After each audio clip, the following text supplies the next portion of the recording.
Alrighty, let's tell our players they are good to go. Welcome everyone to round 4. Both of these players are 3-0.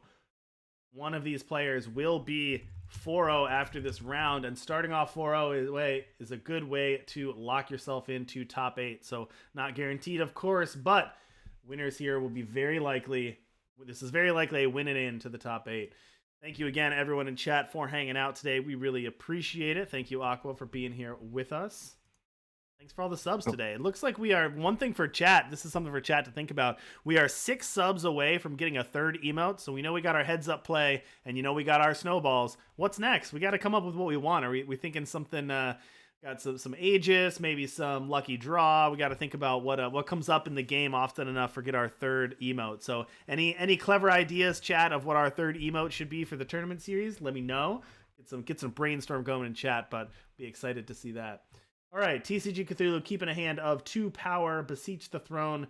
Got that duelist blade that you're a big fan of here, Aqua, as well as Anya, Master Sleuth. So is TCG playing this the same Huru control deck that John K. Kez is on? Yeah, so I'm actually looking at both decks right now, and this is a great matchup because both decks both have a speaking circle on them. Mm-hmm. So this might be a race to see who can pull out their speaking circle first. Of course, TC Cthulhu's got it's got a little bit more I want to say Aegis characters and spells. So whereas Prackalakin has more just spells that have removal, it looks like. Yeah, it looks like Deadly, ambush, kill unit. Looks like Prack is going a little bit more towards the ramp out of Speaking Circle as fast as possible, and Cthulhu is looking more at control the board a little bit.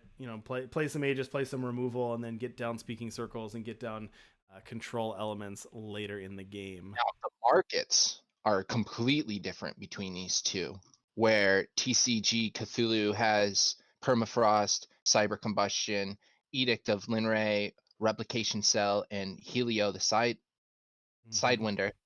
And then we've got Prackalakin's got Forge Sanitizer, AV Graft, Citywide Band, Massive Greatsword, and Rum First Constructor. All right, another Bring to Justice the draw here for Cthulhu. Normally probably not the great. Actually, a pretty good. Never mind, I take that back. Pretty good card in this matchup.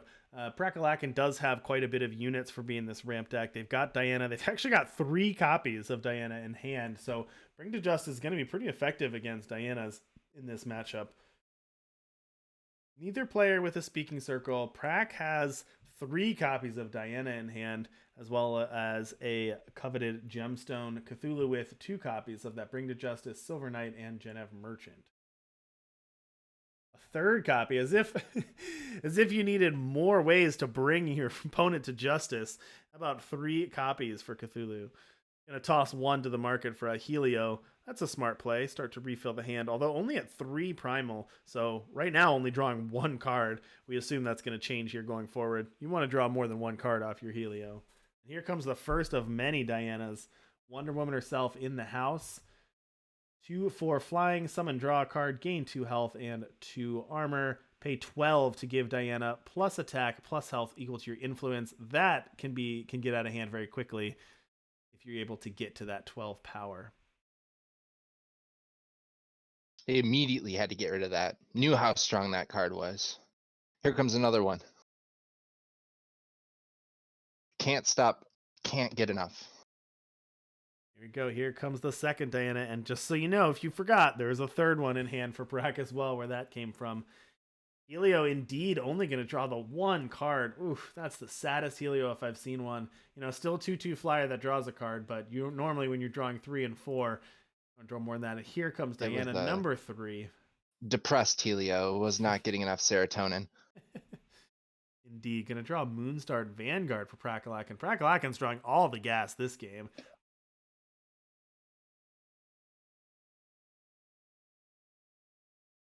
Cthulhu does have a Silver Knight and does have a Bring to Justice, so has answers, but... Yeah, still a really early game here with the 31 to 23. I mean, technically 35 to 23. Fire off that Silver Knight. I've heard it said that you want to be the deck that asks the question, not forced to answer. So if that's true, Prackalakin's the one asking the questions right now. But there you go, Cthulhu. Answer, answer, answer. That's 3 of their answers. Who? What? Why? How about how? And because where? Prackalakin just drew the speaking circle off the top of their deck. So Okay. Another question off the top for Prack. Prack says, how many answers do you have? Yeah, it was a race. It's just whoever gets it in there first. Oh, there is the speaking circle. Let's see. First one, I didn't see, but I think that might be the +3/+3. Wisdom of the Elders, the second one. Are we gonna see rum? Are we gonna see rum Mighty here Strikes, soon? +2/+2. Bren's scrying for the warp, but we're gonna start with the Wisdom of the Elders. Let's draw some cards. Yeah, we might see rum coming up soon. Here comes Svetya, so that's gonna shut off any units that Prack may play next turn. But unfortunately, Cthulhu does not really have great attacks here. Gonna have to sit back and let Pratt get another activation here. They've got Mighty Strikes, which can give a unit +2/+2 and Overwhelm with Amplify, or they can Bren Scrying. They're just gonna Bren Scrying. It's just Scout. Not the most exciting card, but that's what you need to do. And here comes that coveted gemstone. And expand the reach. Coveted gemstone, pay 2 and sacrifice it. Draw a sentinel or attachment from your market. So Prack has Forge Sanitizer, Avagraph, Citywide Ban, Massive Greatsword, and they have the rum in the market. When we were talking about the Massive Greatsword, kind of forgot that Coveted Gemstone could go grab it anytime they wanted. Oh, are we gonna see it? Did they grab it? No, didn't grab it. I don't think they're gonna do that here, but all right. Ooh, Edict. This is good. So this is actually gonna allow Cthulhu to take out that speaking circle this turn.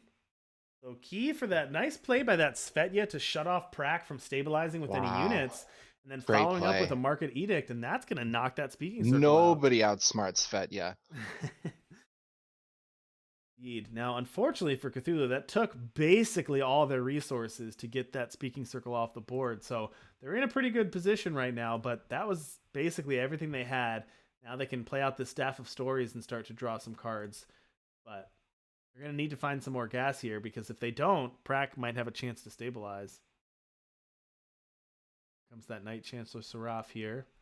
Seraph, you haven't seen in a while, is pay 7 and exhaust her to play a random time or justice unit and then double its attack and health. Pretty sweet one there. Pay 7, that is a lot. It is but a he's lot. Got 14 power, so I mean, he's got enough to just... That's true. It is a lot. It also doesn't take a card out of your hand, and that's the key point there, is you can just... You don't have to spend a card. You're empty-handed. You can just pay 7 as much as you want to get it free. And here you go. You called it, Aqua. Here's your friend. Living that lavish lifestyle. 14 power, so you can grab that 7-drop greatsword. That sword is great. Here you go. I'm going to take out that Svetya. Attack in with their Moonstone Vanguard. Draw a card. Cthulhu with the double block there. Interesting that Prack decided to take out the Helio and not the 4/5 Aegis. Interesting. It doesn't look like there's any way for that card to come back from the void, unfortunately. You're going to grab that Permafrost. Not going to deploy it out here, though. Going to let Prack untap with their Knight here. And you got a lot of Aegis, as you mentioned. 3/2 Aegis, 4/5 Aegis, 5/6 Aegis. All right, yeah, first activation of Seraph. What are we getting? I think this guy chops at the same storage on Kez does, and they both eat the same cereal. All right, 4/4 Elam Keen-Eyed. When you play another unit, gain an armor, pay 5, and sacrifice her to play a golem with attack and health equal to your number of units. All right, ooh, and here comes a second copy of Knight Chancellor Seraph here. Oh, I like this synergy here. Don't you love the random unit is a unit that gives you armor when you have a massive greatsword out? Pretty nice. That is insane. That synergy, that RNG synergy here. Permafrost going to take care of the new knight, attack in with a 4/5 and a 5/6. Gosh, So, I wish I could calculate the odds of what the power was, like 1 out of 25 or something crazy there, right? yeah, something like that. Awkward spot for Prack here because if they want to keep the sword, then they have to throw away their 4/4.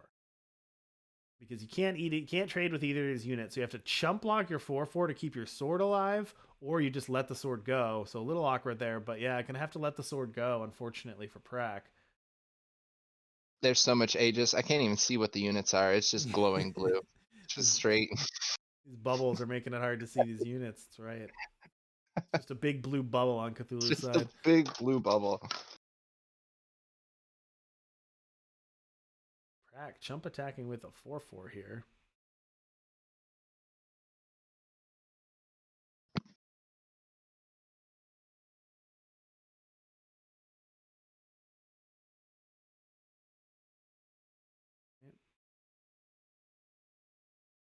Now gonna crack that coveted gemstone. Let's see what attachment or unit. He's gonna bring out the rum. He's gonna bring out the rum, isn't it? Take out the bottle of rum from the back room. Sure enough, there it is. Prackalakin going into the cellar and pulling out the rum. Do you keep rum in a cellar? I mean, you keep wine in a cellar. Do you keep rum in a cellar? Spiced rum. I think so. I don't know. I quit drinking to get better at chess. Well, either way, Prack's got the rum, but Svetya, of course, shutting it off last turn. And oh no, Cthulhu with another Svetya says, keep that rum packed away for another turn. I know some people where it's the other way around, where they drink to get better at chess. There's that fine line, right? All right, attacking in for knocking Prack down to 13 with 29 power out on the board, 29 attack out. Cthulhu's got a nice board coming here.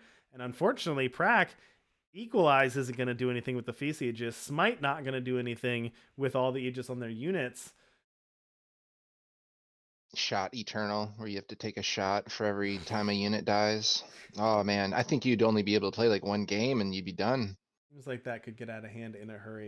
Interestingly, Prack not going to exhaust the Seraph to get a random unit, because that would exhaust it, having to keep that back to block. You both get lifesteal units, so the game just goes on forever. Prack going to go down to 4, and this Staff of Stories has been doing some work. Keep drawing an extra card every turn for Cthulhu, and they've put that to work here. Look at all that Aegis. All that Aegis. And there we go. That's enough for Prack. Just a good heavy start, sigh.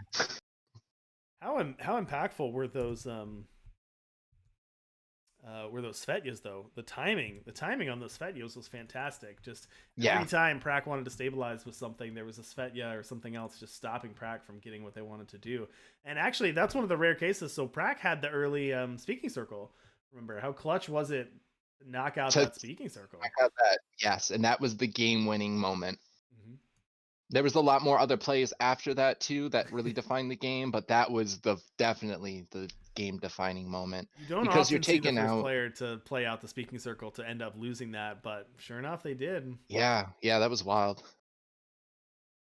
Getting them set up, see if they're getting ready for.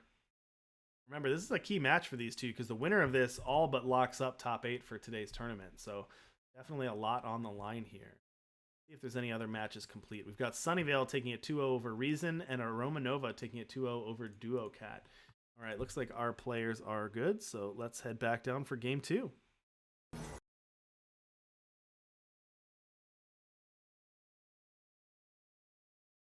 All right, Cthulhu with that Speaking Circle in hand. I like Cthulhu's hand a lot. A little slow, but I like it.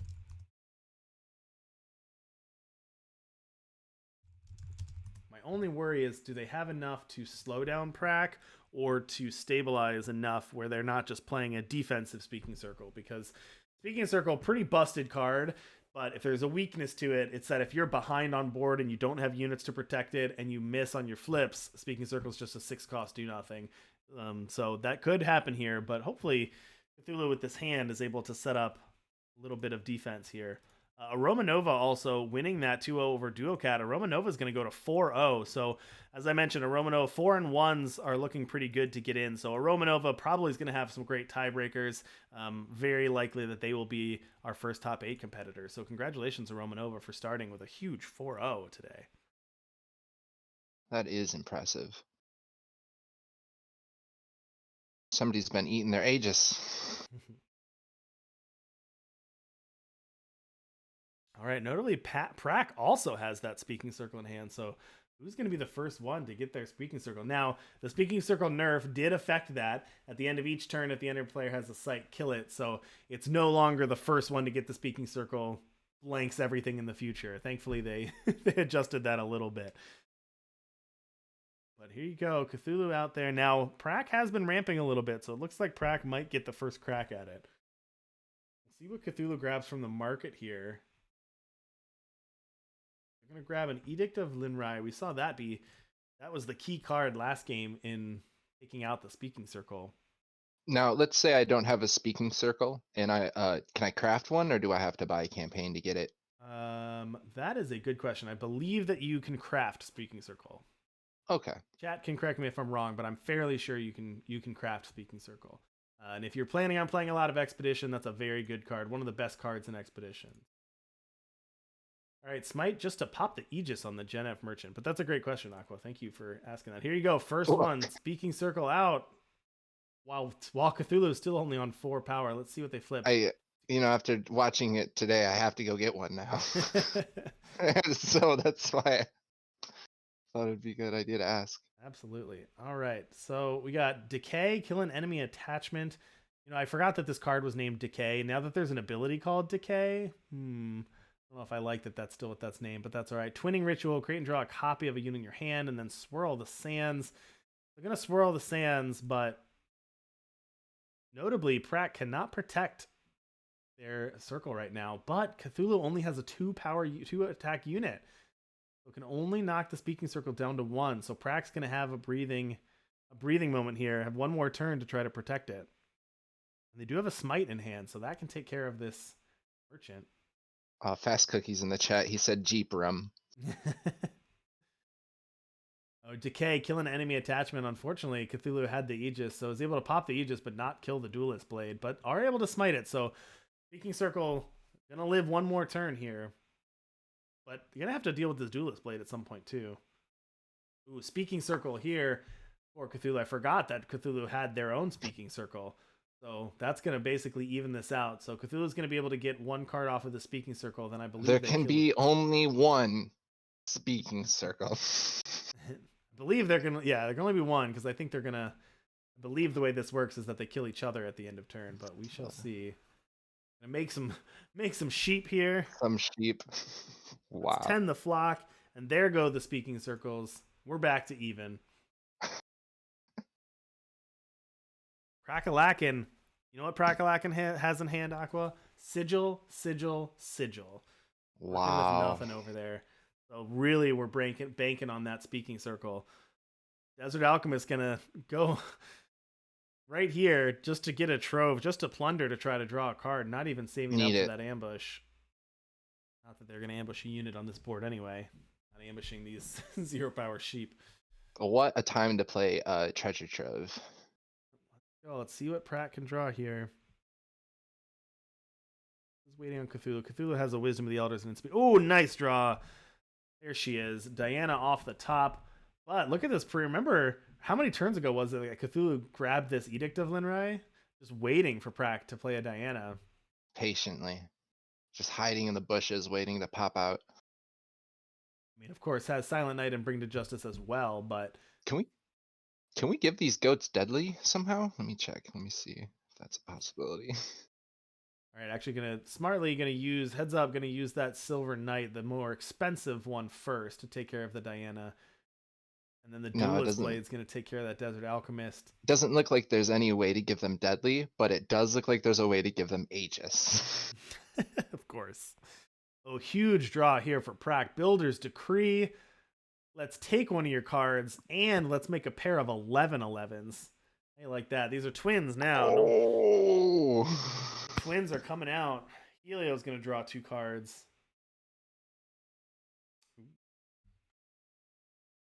Circle number 3. If only those sheep had deadly. If only. Instead, Cthulhu's looking at either 22 damage or some chump blocks here because these twins are attacking pretty hard. Chump, chump. There go the sheep. They're expendable.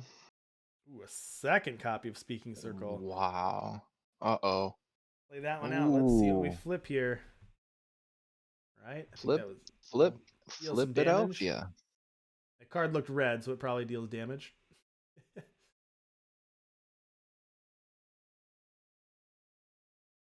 All right, into the furnace was the last one. Yep, so we have Signal Flare, deal 2 damage, Scout, deal 2 damage to a unit. If you have a Grenadin, which you do not, deal double damage. So just two spells that deal 2 damage, and then a Forget to silence an enemy unit. Unfortunately, silence doesn't really work that well against 11/11 vanillas.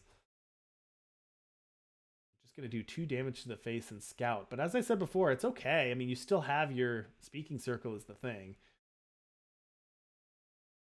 Just got to protect it. Now, I don't think Cthulhu will do this play, but what they could do is they could chump block all their units away and then fire off an Equalize to kill both 11/11s. Yep, that sounds like a great play. Unfortunately, they would also have to discard cards, so you have to decide how many cards is Cthulhu willing to give up, but throw 3 units in front of these 11/11s, fire off an Equalize, and then discard a couple cards. But might be the best play, though. But at what cost? Yeah, thinking about it here. You do also keep the Duelist Blade as well. All right, gonna jump with 2 of them.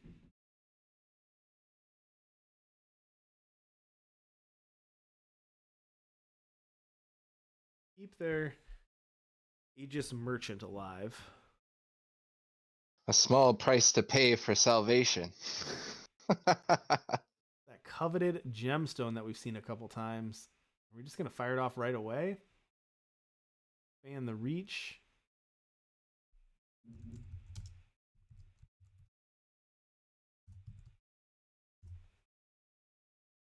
Svetya Lightbringer off the top. That was the all-star of last game. All right, gonna silence that vanilla 11/11. Here comes Svetya. No units being played next turn from Prack.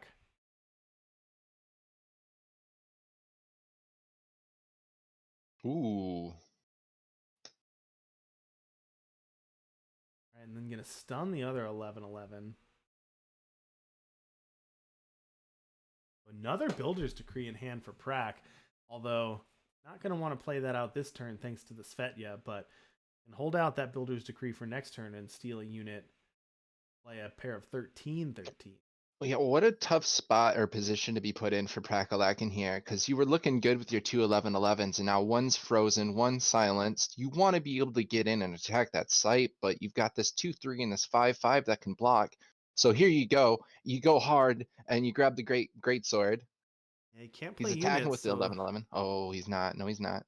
Well, gonna take out a unit first, then attack with the Okay. 11/11. Cthulhu's happy to chump block this 2/3 away. I assume. Yeah. Yep.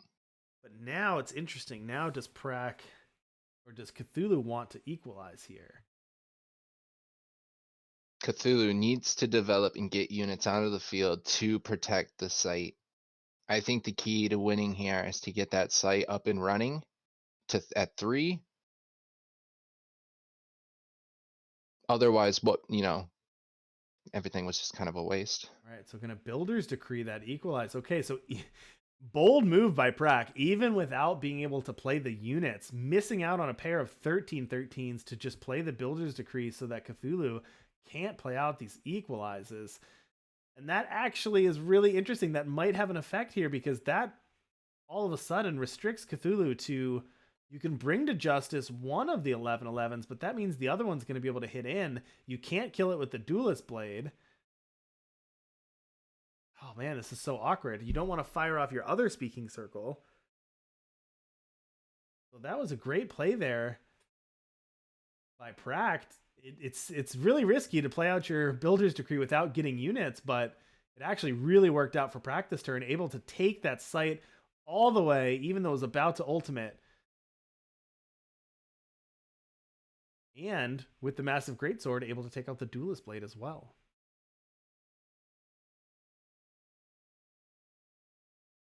Here comes that Diana, and knowing how many turns is the Builder's Decree? 1 turn remaining, so still can't play out the equalizes this turn. Ooh, that Forget, though. It was a blank the first time on the 11-11, but now with Destiny is able to silence this Diana this turn.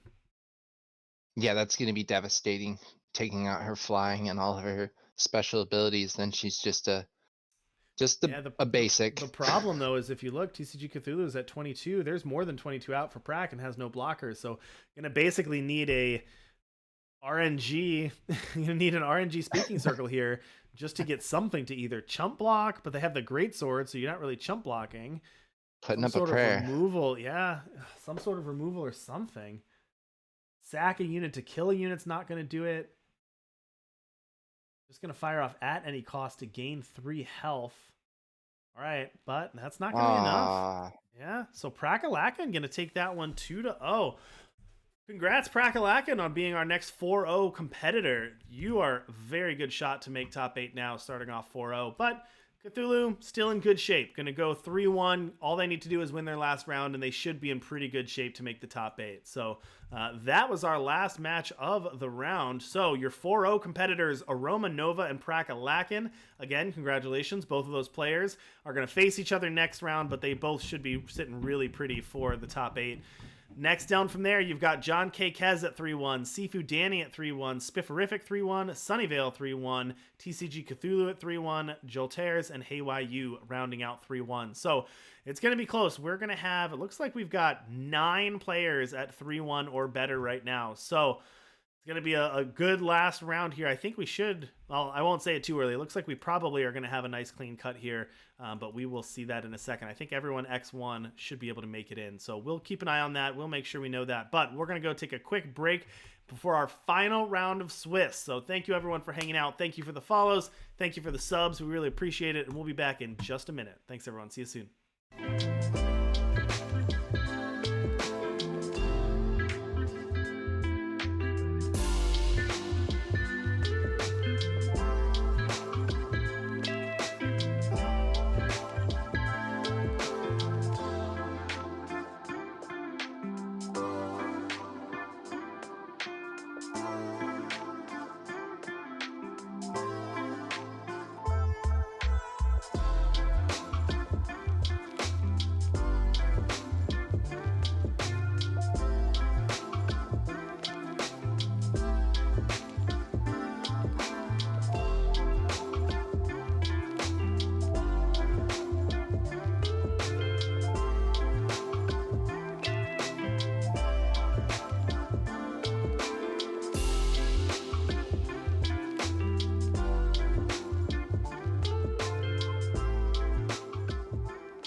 welcome back, everybody. Sorry, we made a mistake there. For some reason, we got confused there. I know chat's probably going to yell at us about about that result, but it was actually 1-1. So apparently Cthulhu won the first game. So my apologies there, but we're going to go down and we're going to catch game 3. So, you know, you've seen it live. Let's head down to game 3 of Cthulhu versus Prackalakin. Sorry about that.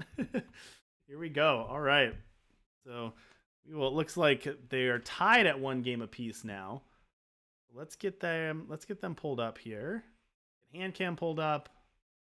My mistake. I'm sure there are some people in chat being like, what are you guys talking about? That was that was 1-1. Yeah, we were just pulling your guys' chain, testing you, making sure you guys were paying attention. We were so excited about that finish, but here we go. Okay, 1 game apiece. Prack out with an early Knight Chancellor Seraph. And Cthulhu with an early Bring to Justice. Get that out of here, they say. Drew a Silver Knight. Gonna draw a card. Speaking Circle right there in the hand.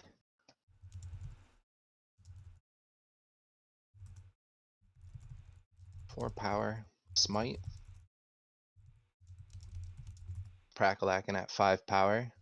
Gonna play that Moonstone Vanguard 5/5 Sentinel. With Endurance. Oof. And you know how it is in this game. You just can't have anything nice. And just like that, the 5/5 Sentinel is gone off the board. TCGCthulhu also gained 5 shield.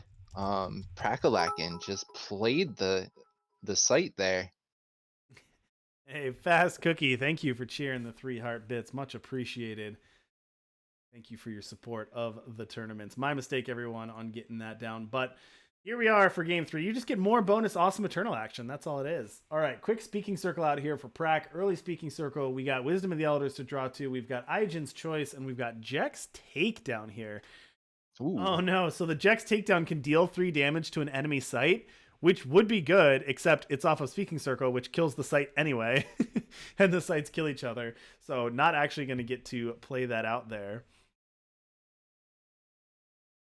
Oh, I don't understand. Oh, nice. Okay, Cthulhu. I was going to say I don't understand that because their sites are going to kill each other anyway, but the Vicious Overgrowth is going to be able to deal 3 to kill Prack's site before the end of the turn. So Prack's site is not going to see the other one, is not going to trigger. So Cthulhu actually using that Overgrowth gets to keep their site. So heads up play there, taking out Prackalakin's site and keeping that one. If I was Prack right now, I'd be ripping my shirt off. You always just want to rip your shirt off, Aqua. What are you talking about? I always rage. Expand the reach here for Prack. Let's see what else. Let's see what else Cthulhu's got here on the speaking circle. They've got a Detros technique next. So let's see. Give one of your Valkyrie. No. Create and draw a random Valkyrie. I guess that's what we're gonna see because Svetya is not a Valkyrie. So ooh, that's a good one to draw. Valkyrie Enforcer. 3/3 flyer. Summon silence enemy unit. Svenergy, thank you so much for the follow. Thanks for supporting the stream and the tournaments. We really appreciate it. Throwing some snowballs in the chat right now. The 5 minute ago chat is seeing your snowballs. Yeah. We're time traveling here, everyone. All right, replication cell here. The grab out of the market for Cthulhu. Oh, if you can do, look at this. You can actually do, oh yeah, with the Aegis here, this is going to be protected. If Cthulhu wants to, they can actually replication cell to play a Svetya every turn or a Queen of Glass every turn and basically shut Prackalakin out from doing anything. But we got a 7/7 with unblockable. Yeah. Oh, got sacked. There we go. Going to use that. But it's right now, back. Yeah, with the replication cell. So Cthulhu can now create a Queen of Glass every single turn, which means all the other units can't die and they're 7/7 unblockables. I'm not sure what Prack can do. I mean, Prack has to basically destroy this replication cell because otherwise Cthulhu's just going to be able to make Queen of Glass every single turn. I was told that the Queen of Glass is the most broken card in this game. It is pretty broken. You'd think a little weird for the Queen of Glass, but not very fragile indeed. Oh, look at all these snowballs in the chat. Love the snowball train. Love to see it. No snowballs though. We've seen more snowballs in chat than we've seen in play today. Yeah, no Yetis yet today. No Yetis in Expedition for sure. Okay. So attacking in. Ooh, nice play here by Prack. Attacking in with the two Sentinels. Yeah, attacking in with the twins. Cthulhu gets free blocks on both because nothing can die while you have Queen of Glass, but then following up with a Vanquish to take care of the Queen of Glass and the two units. So Prack, very heads up play there by Prackalakin, but unfortunately the replication cell is still there, which means there's another Queen of Glass coming, and then another one after that. Are my eyes deceiving me? I thought that this just got removed. And it's hard enough to take care of a 7/7 regen unblockable, but oof. And I think let me read the card. Your other units can't die when you have Queen of Glass. So I think if Cthulhu is able to get a second one, I think that they see each other, which means neither unit can die. Oh wow, immortality. And I think at this point, Pratt can attack the speaking circle, but Cthulhu doesn't care about that anymore. So yeah, Pratt just digging for answers. Got to find some way to take care of this Queen of Glass or to pop the Aegis and get rid of this replication cell, but it doesn't look like it's happening. So I think Cthulhu just probably takes this 20, goes to 11, but then plays out another Queen of Glass. No, they're just gonna. Oh no, it has regen. I'm sorry, it has regen, so it could just free block anyway. It's gonna take the 10. 21. Oh, and here comes a smite too to take care of the 10-3. Oh, just rubbing salt in the wound. Those smite cards are vicious. And here comes a second copy of Queen of Glass, which means I believe neither one can die. And now just drawing cards, and this one's probably over. I don't know how Prack's going to get past this. This is like the equivalent to having two queens on the board in chess, and your opponent only having maybe one. Is that good, having two queens in chess? Oh, yeah. Seems yeah. Then you're up +8. So good. 7-6. Anya coming down. Wow, now I feel really bad for jumping the gun on Prack's favor with Cthulhu taking this one so far. I mean, here's a Diana, so I guess that can get pretty big. Next turn, Prack can turn this into a... Valk Defender could silence it. Yep, but you're right. Valk Enforcer, absolutely. Oh, Valk Enforcer. No, you're right, though. Valkyrie Enforcer. Oh, and they also have the Smite, so plenty of options for Cthulhu to deal with this. I love that sword, though, with the Aegis. Combat Blade. Absolutely. That blade's pretty good. Now, don't even need it at this point, though. That 3/3 coming in, gonna silence the deadly and attack in for 14 unblockable. Make a third Queen of Glass. This is a library. Oh. Silenced him. Silence in the library. No breaking glass in this library. A gemstone. It's just not gonna be enough. There's nothing Pratt can do. I don't think if Pratt could stack their deck, they could find an answer that gets them out of this. Oh, it's Ooh. Alrighty. Wow. Anyway, now we're back. Sorry about that, everyone. It turns out TCG Cthulhu is going to take that match 2-1. So my apologies for jumping the gun there. That was great, though. That was like an encore. Yeah, like, exactly. Bravo. That's what we all wanted to see.